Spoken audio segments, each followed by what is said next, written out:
En este tiempo de Adviento vamos a analizar domingo a domingo las cosas que nos estorban.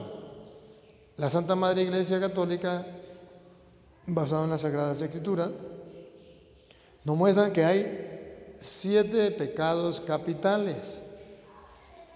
Esos 7 pecados capitales son los pecados que comúnmente cometemos, que casi diariamente cometemos, pero que nos estorba para volar a la eternidad y que para poder estar preparados a la venida del Señor, que así como el pueblo de Israel estaba esperando que viniera el Mesías, vino, murió, resucitó, subió al cielo y vendrá de nuevo en gloria, y usted y yo lo estamos esperando, la segunda venida, la venida gloriosa. Pues yo tengo que aprender a dejar las cosas malas, y entre las cosas malas yo quiero que analicemos los 7 pecados capitales. Hoy trataremos de analizar 2 pecados capitales, y son capitales porque son los que tenemos casi todos, y son capitales porque a diario los cometemos y porque están enraizados en nosotros, porque desde que nacimos inclinados a esos pecados, y tenemos que estar pendientes con la lupa para ir mirando dónde están esos pecados para irlos quitando de mi vida. Esos 7 pecados que nos estorban para la venida del Señor, usted lo puede abreviar en una palabra: Saliheb,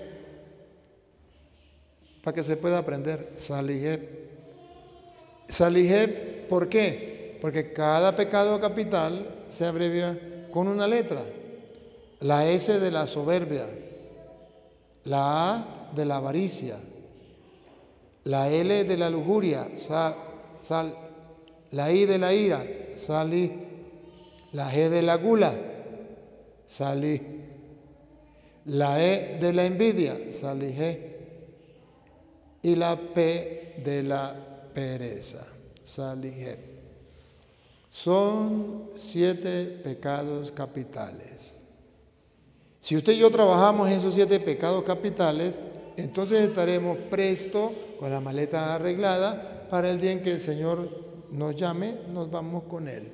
Sea que se acabe el mundo, o sea que se me acabe el mundo. Porque si usted se muere, se le acaba el mundo. Y si se acaba el mundo, pues también se acabó el mundo. De las 2 maneras se acaba el mundo. Vamos a ver primero el pecado de la soberbia. El pecado de la soberbia agarra varios puntos.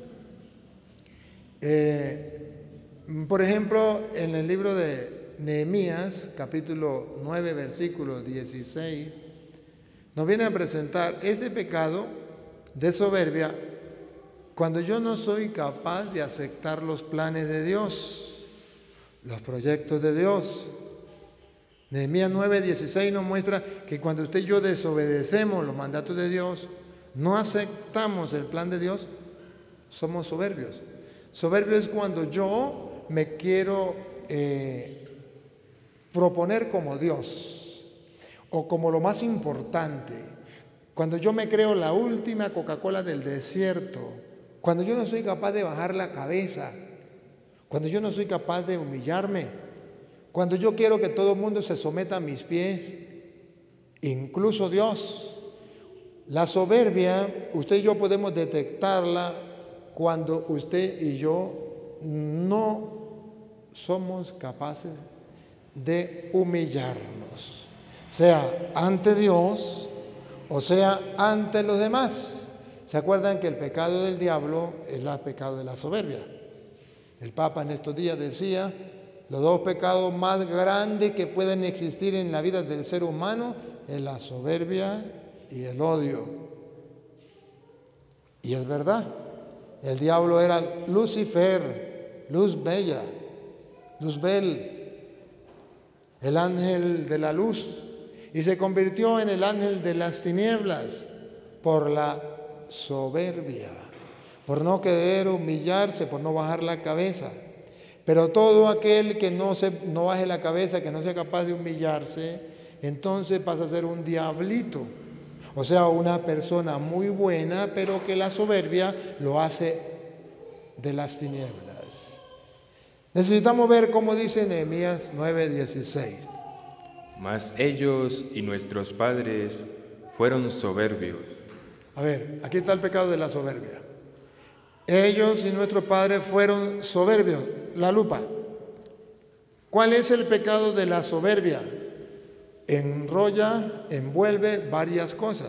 Aquí, según Nehemías, el pecado de la soberbia, escuche. Y endurecieron su cerviz y no escucharon tus mandamientos. No quisieron escuchar los mandamientos de Dios. No lo aceptaron. La soberbia me lleva a mí a rebelarme contra Dios. No acepto los mandatos de Dios. No acepto los planes de Dios. Le reclamo a Dios cualquier cosa. Me creo más que Dios. Ese es el pecado del hombre de hoy, la soberbia. Ustedes se dan cuenta que el hombre de hoy en el mundo, nuevo orden mundial, los planes, los mandatos de Dios no se aceptan. Ahora es lo que el hombre diga, lo que el hombre proponga. Eso se llama soberbia. Quitamos los planes de Dios dentro de esa soberbia del mundo de hoy. Por ejemplo, Dios dice, no matarás. Y en ese no matarás significa no matar a los niños en el vientre de la madre. Pero la soberbia del hombre del siglo XXI, guiado por el nuevo orden mundial, dice, nosotros agarramos el poder y la autoridad que le corresponde a Dios, y si Dios dice no matarás, incluyendo al niño en el vientre de la madre, nosotros damos la orden de que sí se puede matar a un niño en el vientre de la madre. Eso se llama soberbia.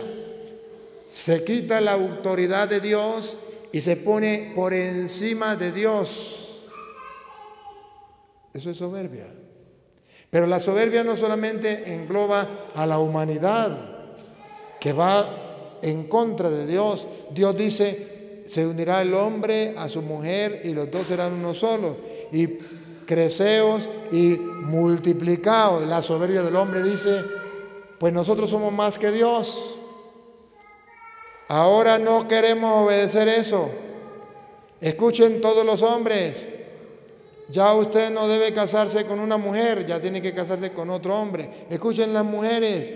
Usted ya no tiene que casarse con un hombre, usted puede casarse con otra mujer. Eso se llama soberbia. No aceptar el mandato de Dios y poner otros mandatos por encima de Dios. Eso le pasó al diablo. El diablo no se doblegó ante Dios. El diablo no fue capaz de rendirse ante la orden, ante el mandato de Dios para obedecer. Y dejó de ser luz bella, a pasar a ser el ángel de las tinieblas, de la oscuridad, el diablo, por el pecado de la soberbia.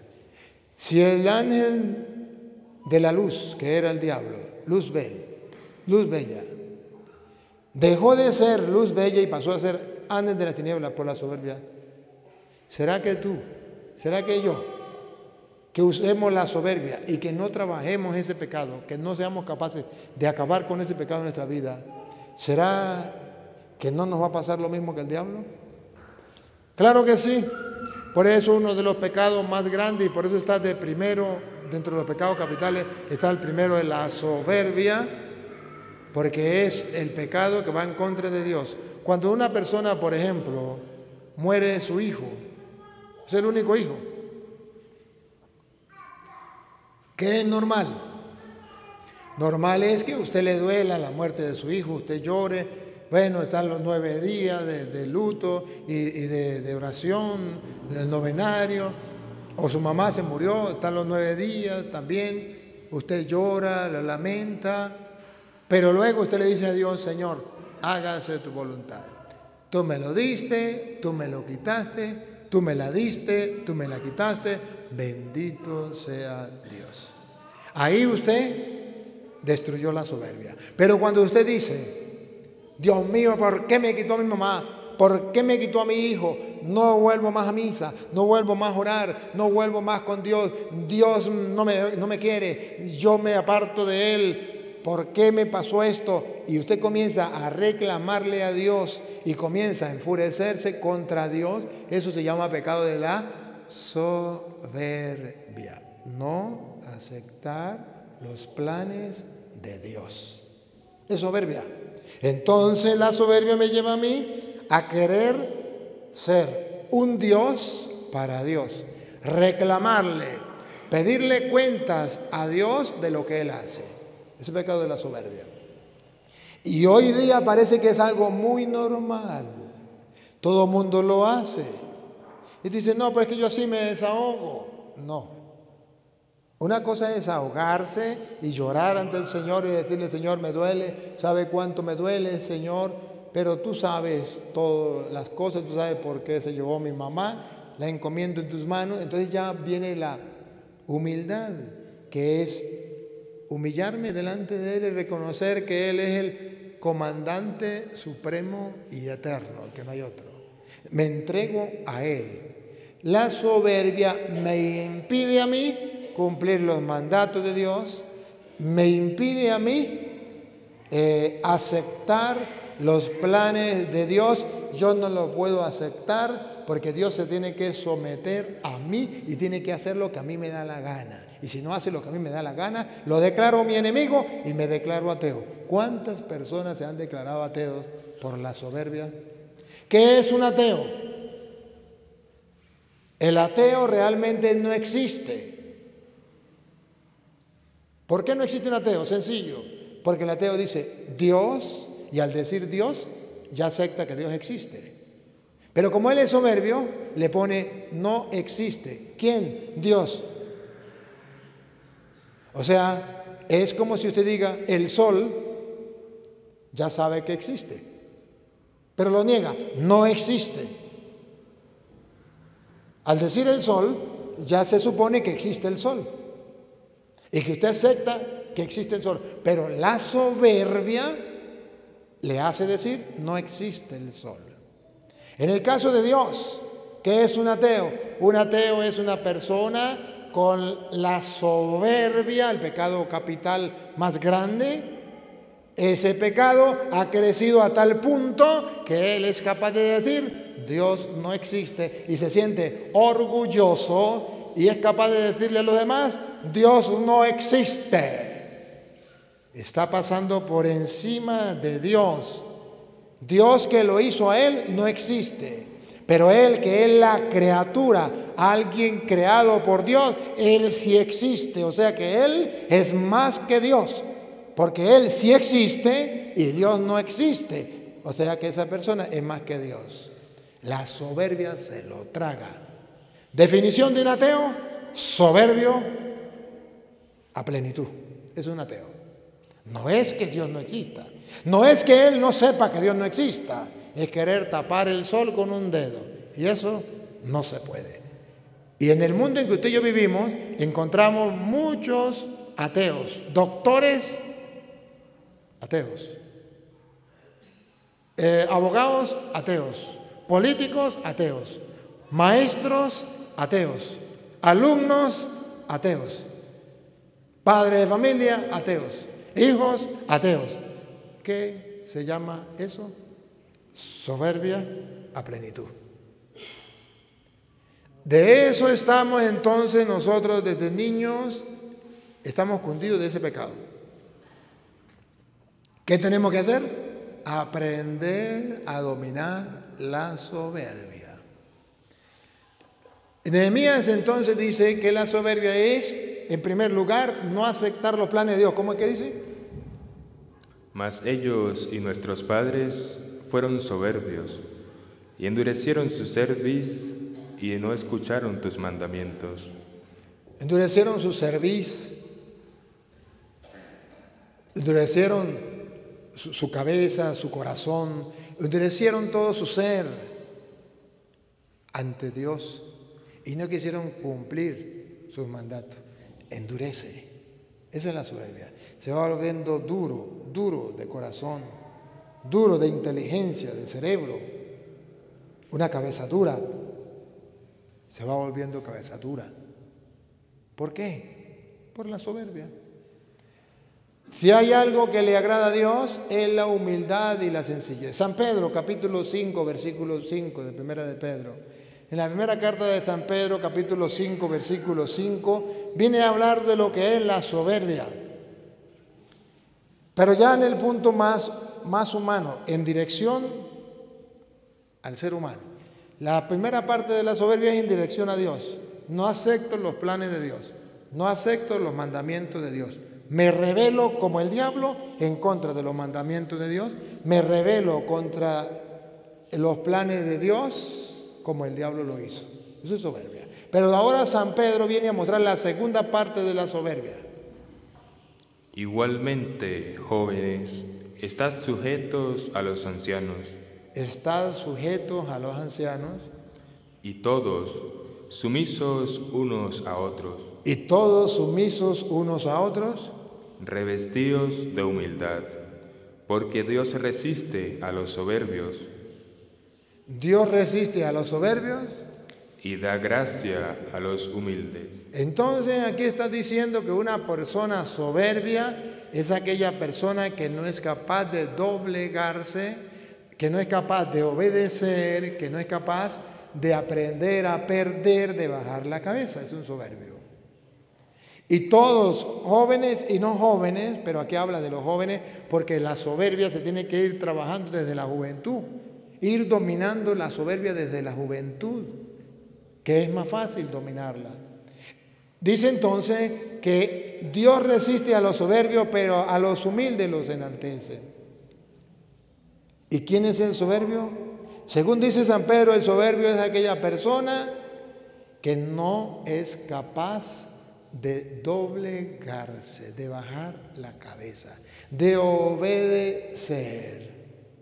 El que no es capaz de aprender a perder. El que no es capaz de saber la lección que perdiendo también se gana. El soberbio es aquel que no es capaz de callarse la boca. Siempre tiene que defenderse. El soberbio es aquel que no aguanta una crítica, que no aguanta un insulto, que no aguanta una calumnia. El soberbio es aquel que tiene que defenderse a costa de como sea. El soberbio es aquel joven, aquel niño o aquel adulto que no se deja corregir, que alguna persona le corrige algo y se enfurece y le miente a la madre. ¿A usted qué le importa? No sea sapo. Es un soberbio. Ese ha cometido uno de los pecados capitales más grandes que destruyen el alma, la soberbia, el pecado del diablo.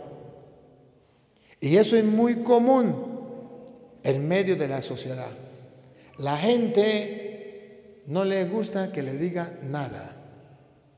Es un soberbio. Y dice la Biblia que ese soberbio será humillado, mientras que el humilde, lo contrario de la soberbia es la humildad. El humilde se calla la boca. Le dijeron hasta de qué mal se va a morir, se calla la boca.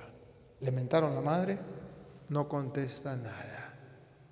Lo corrigen, si es verdad lo que le están diciendo, entonces simplemente se corrige. Si es mentira lo que le están diciendo, no hay ningún problema. Es mentira, no hay problema. No se pone bravo, porque es mentira. Si es verdad, se corrige, no se pone bravo y agradece. Si es mentira, no se pone bravo. Es mentira, ¿por qué me va a poner bravo? Si usted quiere aprender a dominar la soberbia, escúchenme algo. No se moleste cuando alguien lo calumnie. La mejor manera, el mejor método que Dios usa para santificar a un soberbio es que venga alguien y levante una calumnia. Esa calumnia es para que el soberbio aprenda a dominar la soberbia y aprenda a ser humilde y ser santo. Es el único método para hacer santo un soberbio. Que lo humillen, que lo calumnien, que lo difamen, que lo rayen, que hablen mal de él, que lo malpongan, que le hagan la guerra. Así el soberbio aprende a ser santo si baja la cabeza. Si no baja la cabeza y comienza a defenderse, y comienza a insultar, y comienza, porque conmigo no se pueden meter, porque que se meta conmigo, pues ahí me va a encontrar, yo de por las buenas soy muy bueno, pero de por las malas soy muy malo. Ese soberbio nunca podrá ser santo. Y en el tiempo de Adviento, la Biblia nos dice que tenemos que estar preparados en la espera del Señor, pero no podemos estar esperando al Señor cargado de soberbia. Es necesario limpiar el alma de la soberbia. Aprendamos a ser humildes. Aprendamos la virtud de la humildad. Humildad es aprender a callar, aun cuando yo tenga la razón. Me callo la boca. Si me dan la oportunidad de hablar, hablo. Si no me dan la oportunidad de hablar, me lo callado. No importa. Perdiendo también se gana. Ese es el lema del humilde. Perdiendo también se gana. Entonces es de aquello que Jesús dice: los envío como ovejas en medio de lobos. Los lobos son los soberbios, las ovejas son los humildes. Y Jesucristo entonces quiere que usted y yo estemos preparados para su venida con la humildad, con la sencillez. Cuando a alguien, hijos, cuando su papá le corrija, cuando su mamá le corrija, si a usted le da furia y le da rabia y dice, pues ahora lo hago de aposta para desquitarme, porque ¿por qué se mete con mi vida? Yo hago con mi vida lo que a mí me da la gana. Eso se llama soberbia. Eso es pecado mortal. O si usted está trabajando en una empresa, en un colegio, donde sea, y viene el director o el encargado y le corrige algo, si usted es capaz de callarse la boca, bajar la cabeza, usted es humilde. Está asesinando ese pecado grande de la soberbia. Si a usted el vecino le levantó una calumnia, era mentira lo que dice el vecino, pero le levantó una calumnia y usted es capaz de callarse la boca, usted es humilde. Si no es capaz de callarse la boca y usted dice que me la tiene que pagar, es que yo donde lo encuentre me la desquito y le canto la verdad, usted es soberbio. Pero es que es mentira. ¿Y quién no sabe que es mentira? ¿Acaso Dios se tapó los ojos? ¿Acaso Dios no se da cuenta que es mentira? Aprende. El humilde dice, yo tengo un abogado que me defiende, él nunca está ocupado, siempre me atiende, él nunca pierde un pleito, todos los gana. ¿Quieres saber su nombre? Jesús se llama. Si quieres saber su nombre, Jesús se llama. Eso lo dice el humilde. Dios peleará por mi favor. A mi favor peleará Dios. Entonces, aprendamos a cultivar la humildad. La soberbia es yo no me dejo de nadie.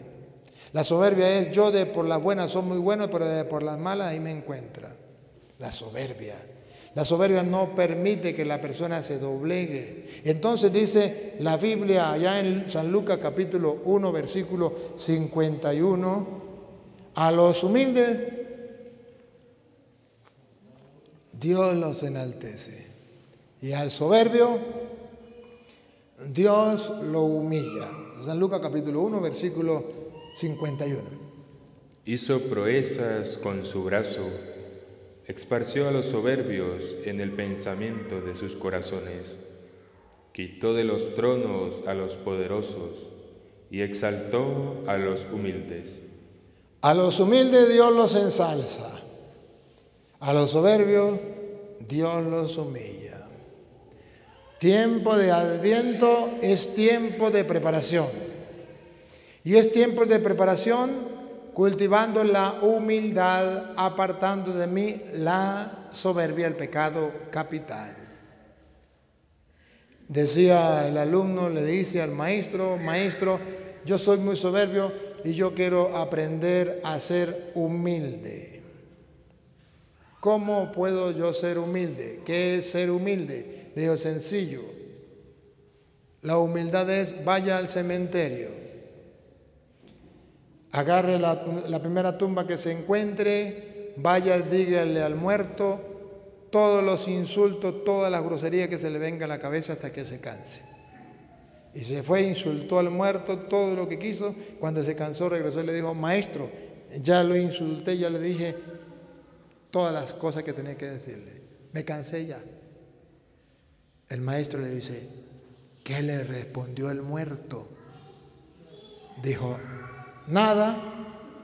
Dijo: ahora vaya y no le insulte. Ahora le va a decir todas las cualidades, todas las maravillas habidas y por haber a esa persona. Alábelo todo lo que pueda. Cuando se canse viene. Fue y lo alabó, le dijo todas las virtudes y cualidades, todas las maravillas que le venían a la cabeza. Cuando se cansó, regresó y le dijo: ya, maestro, ¿qué le dijo el muerto? No me dijo nada. Dijo: eso se llama ser humilde. Que cuando lo insulten, que cuando lo humillen, que cuando lo desprecien, que cuando lo calumnien, que cuando le digan todas las groserías habidas y por haber, usted no responda nada. Eso es ser humilde. Que cuando lo alaben, que cuando le tiren flores, lo pongan en lo más alto, usted tranquilo como así nada. Eso se llama ser humilde. Podríamos entonces revisar: ¿estoy siendo humilde? ¿Qué siento y cómo reacciono cuando una persona me insulta? ¿Me quedo callado? ¿Guardo silencio? ¿O le duplico el insulto? Recuerden, el hombre más humilde que pisó esta tierra se llama Jesús de Nazaret. Y de él se dice que como cordero llevado al matadero enmudecía y no abría la boca ante los insultos, salivazos, golpes, y lo mataron y no abrió la boca para insultar a nadie. Cuando abrió la boca dijo: perdónalos, Padre, porque no saben lo que hacen. El hombre más humilde que ha pisado esta tierra se llama Jesús de Nazaret. El más soberbio es el diablo. Usted verá a quién quiere seguir. Estamos esperando a Jesús. Él viene. Los humildes serán enaltecidos, los soberbios serán humillados. Les invito entonces a que revise hoy delante de Dios si está haciendo ejercicios de humildad. Si nunca lo ha hecho, comience a hacer ejercicios de humildad. Cuando alguien lo insulte, no te molestes. En el momento vas a sentir rabia, respira profundo y diga: estoy matando la soberbia. Tengo que cultivar la virtud de la humildad. La virtud de la humildad mata la soberbia y lo hace a usted santo. Y entonces usted se queda callado y después que llegue a la casa respira profundo y hace oración y ve y dice: Señor, hoy mi compañero de trabajo me malpuso delante de la gente, me dejó en ridículo y yo guardé silencio porque quiero ser humilde. Gracias. Ahora en la noche voy y le brindo una hamburguesa. Vaya, bríndele una hamburguesa a esa persona. Y si le pregunta: ¿y usted por qué me brinda esa hamburguesa? Porque usted me está enseñando a ser humilde, porque me está enseñando a ser santo, porque me está ayudando a cultivar la humildad. No se lo diga, pero usted dígaselo a Dios. Va y le brinda la hamburguesa y cuando le diga: no, porque yo quiero brindarle una hamburguesa, porque tú eres mi amigo, más nada. Pero delante de Dios le dice: gracias porque esta persona me está ayudando a ser santo. Así se cultiva la virtud y así es que los santos han logrado ser santos.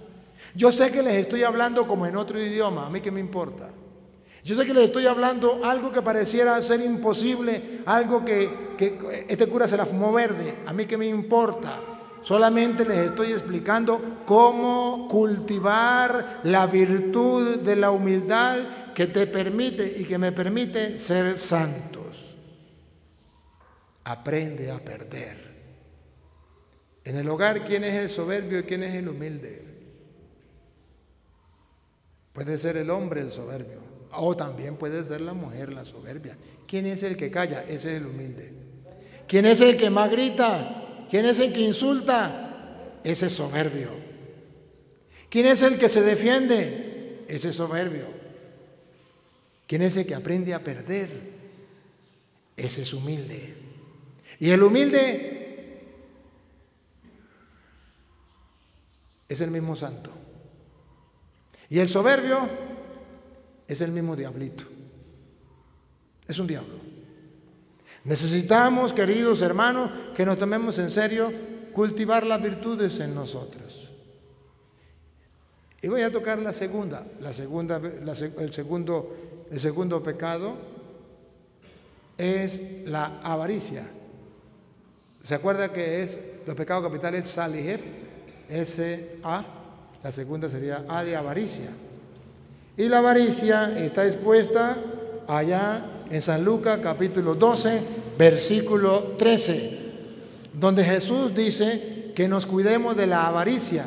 La avaricia es un pecado que no me permite a mí estar preparado para el encuentro con el Señor.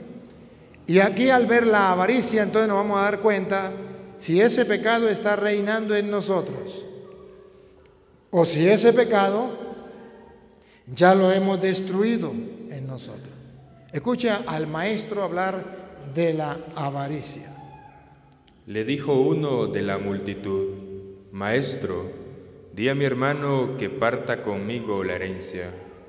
Mas él le dijo: Hombre, ¿quién me ha puesto sobre vosotros como juez o partidor? Escuche lo que viene. Y les dijo: Mirad y guardaos de toda avaricia.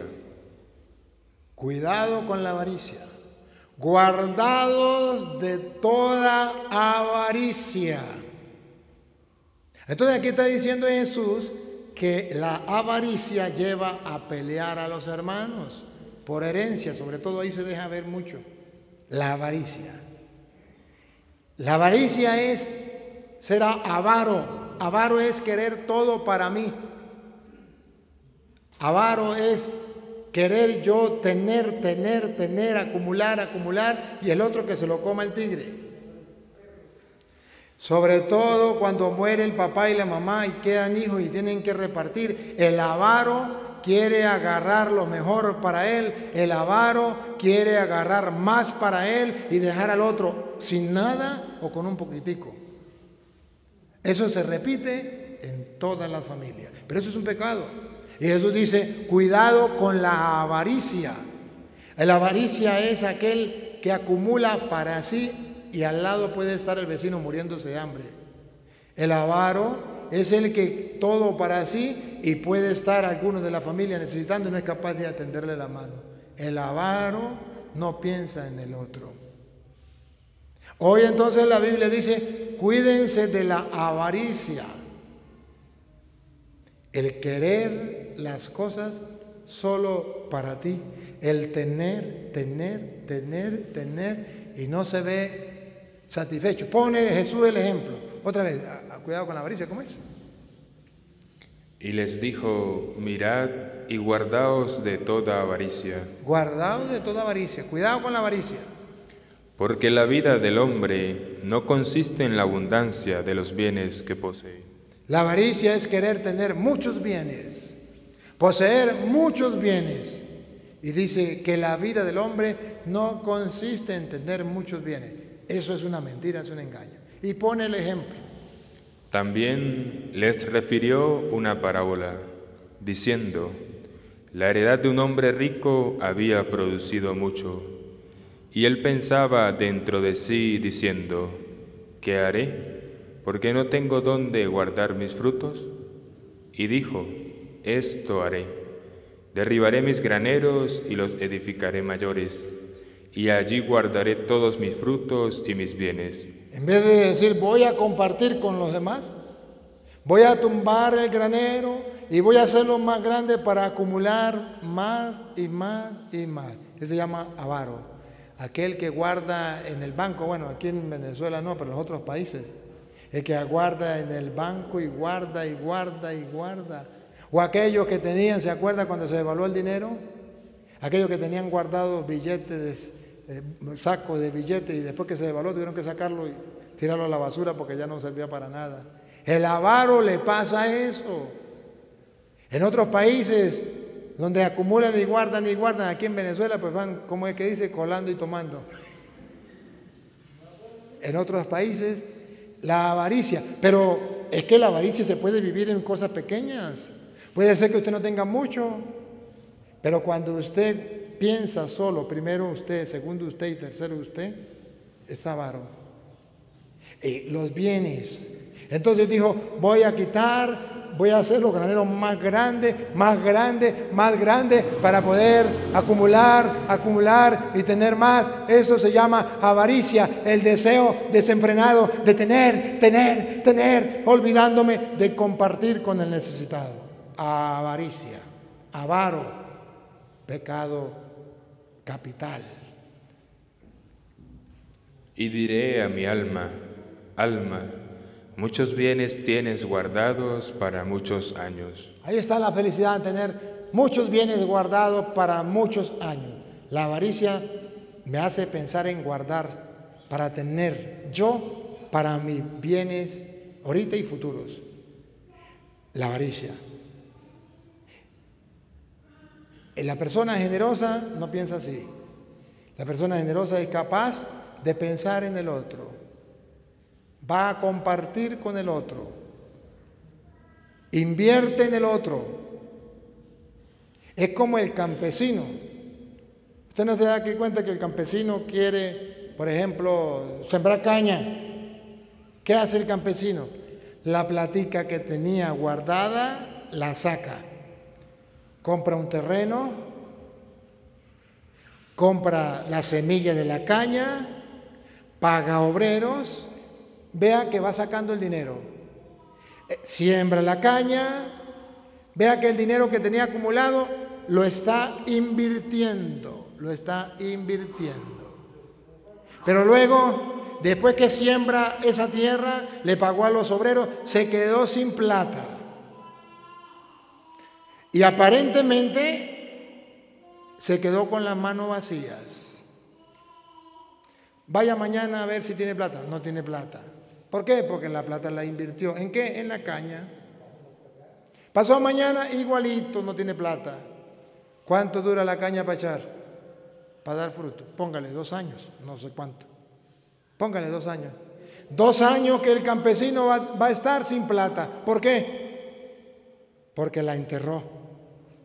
Porque la perdió, la sembró. Pero después de 2 años que la caña comience a dar, digo 2 años, no sé cuánto era, porque no sé nada de eso. Pero después de 2 años, cuando ya comience a recoger, el campesino se dio cuenta que no perdió, que más bien fue inteligente, que ahora más bien produjo, ganó. Lo que hizo fue invertir. En la vida espiritual es igual. El avaro acumula, pero no siembra. Cuando usted agarra y colabora con el pobre, con el necesitado, usted está sembrando caña. Y eso no va a recibir esa plata el otro día, entre 2, 3 años. O también puede ser al otro día que se muera. Y ya comienza a recoger lo que hoy sembró. Pero la gente está acostumbrada a ver los bienes materiales, pero no está acostumbrada a trabajar con los bienes espirituales, no está acostumbrada a producir bienes espirituales. La gente está cegada simplemente, como en este mundo, el rico pensaba en acumular y acumular. ¿Y qué pasó con este rico? Repósate, come, bebe, regocíjate. Pero Dios le dijo, necio, esta noche vienen a pedirte tu alma, y lo que has provisto, ¿de quién será? Esta noche te van a pedir tu alma. Si lo hubieses sembrado haciendo el bien sin mirar a quién, esta noche que Dios los manda a llamar, tendría una gran riqueza en el cielo. Pero como no quiso hacer obras de caridad, no quiso hacer el bien, lo único que hizo fue acumular, esta noche te muere. Y la palabra de Dios dice, ¿y para quién serán los bienes que atesoraste? Todos sabemos la respuesta, para que la mujer se lo disfrute con el mozo. ¿O no? Todos lo sabemos. Aquí no hay excusa. O si es la mujer la que se muere, pues para que el hombre se la disfrute con la otra. ¿O no? Y si muere el papá y la mamá, para que los hijos se echen plomo.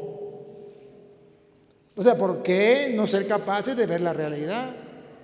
De modo que hoy hablamos entonces de dos pecados capitales, la soberbia y la avaricia, que no me permite estar con la maleta arreglada, estar dispuesto, alerta a la salida, el encuentro con el Señor, salir al encuentro con el Señor. Ese pecado me amarra y no me deja volar a la eternidad. Si es verdad que ustedes están en tiempo de Adviento y si ustedes vienen a misa para preparar el Adviento en su casa, en su corazón, en su vida, aquí está la propuesta del Evangelio. Dos propuestas llevémonos hoy. Aprender a perder, perdiendo también se gana. Aprender a callar, a los humildes Dios los enaltece y al soberbio Dios los humilla. Aprender a compartir lo que tengo, no ser avaro, no querer acumular tesoros aquí en la tierra, sino acumular tesoros en el cielo. Si así lo haces, te aseguro que has comenzado a vivir el tiempo de Adviento. Comenzaste a esperar al Señor y cuando Él venga estarás preparado para el encuentro con el Señor. Si no lo haces así, perdiste. Pero yo me lavo las manos, porque como sacerdote del Dios Altísimo traté de explicárselo y mostrárselo con toda claridad para que el que tenga ojos vea y el que tenga oídos oiga. Queridos hermanos, que esta palabra de Dios nos ayude a todos ustedes y a los que nos siguen a través de las redes sociales. ¿Cuánto tenemos en las redes sociales? 1691. ¿Y por allí tenemos? 105. A todos estos que están allá también atrás de las redes, el Evangelio también es para ustedes. Que no sean sordos a la voz del Señor. Que no nos hagamos los sordos y que comencemos a practicar el tiempo de Adviento, tiempo de espera de la venida gloriosa de nuestro Salvador Jesucristo. Amén.